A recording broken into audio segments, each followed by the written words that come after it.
Chers amis, bienvenue à cette nouvelle vidéo-capsule. Après avoir appris à donner la priorité à Dieu, à honorer nos parents, à veiller sur la vie, à préserver notre pureté et à respecter les biens des autres et aussi les nôtres, nous allons parler aujourd'hui de la vérité, qui fait l'objet du 8e commandement. Celui-ci se formule ainsi. Faux témoignage ne dira ni mentira aucunement.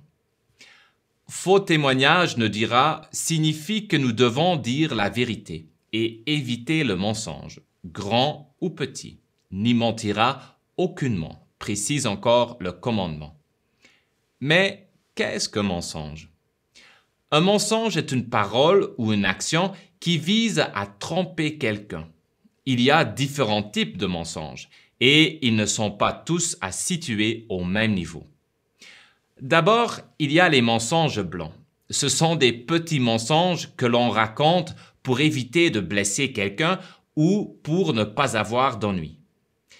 Par exemple, si votre sœur vous demande si vous appréciez les biscuits qu'elle a faits et que vous dites oui alors que ce n'est pas le cas parce qu'elle les a fait brûler par inadvertance, vous avez fait un petit mensonge blanc pour ne pas la blesser. Bien que l'intention soit louable, il est préférable de lui dire délicatement la vérité et de l'encourager ainsi à améliorer sa technique de cuisson. Ensuite, il y a les mensonges visant à attirer l'admiration des autres, souvent en exagérant certains exploits ou en inventant des histoires pour paraître plus intéressants. C'est faire le fanfaron.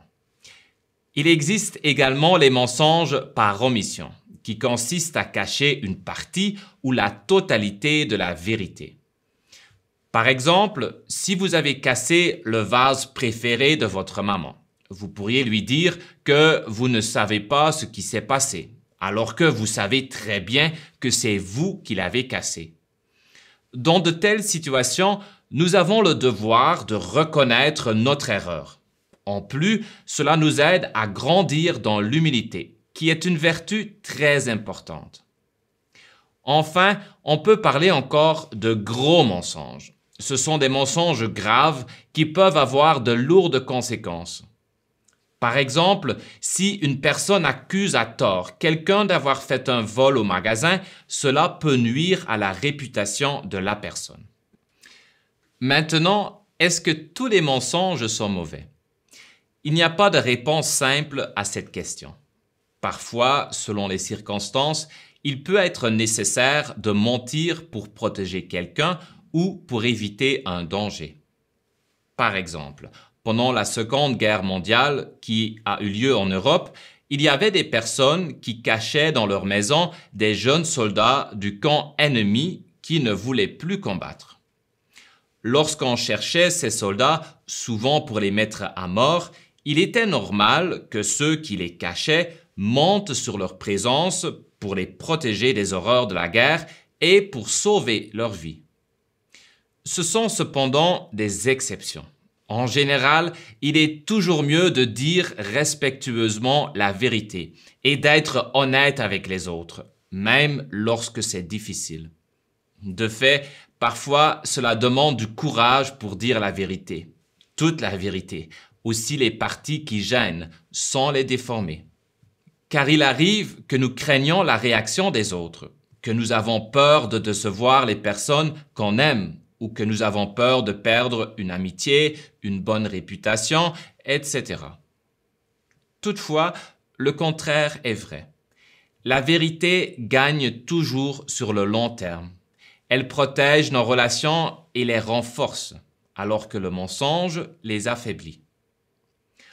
Lorsque quelqu'un prend l'habitude de mentir, il fausse sa relation avec les autres et ses proches perdront confiance en lui.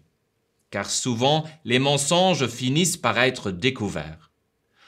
De plus, l'habitude du mensonge fausse la relation avec sa conscience. La personne qui ment souvent deviendra confuse au sujet de ce qui est vrai et de ce qui est faux, et elle s'éloignera ainsi de la paix intérieure, qui est un signe de la présence de Dieu. Dieu est la vérité, comme l'a enseigné Jésus à ses disciples. Et vivre dans la vérité, c'est vivre dans l'amour, comme Marie-Paul l'a fait tout au long de sa vie.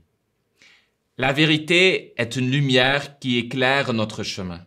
Elle est une force intérieure qui nous donne le courage pour faire face à nos erreurs et de les réparer si nécessaire.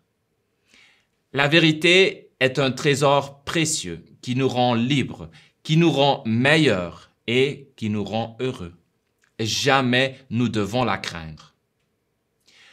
Je vous remercie pour votre attention. La semaine prochaine, nous aborderons le 9e commandement qui traite de la grandeur du mariage. Maintenant, je vous donne ma bénédiction.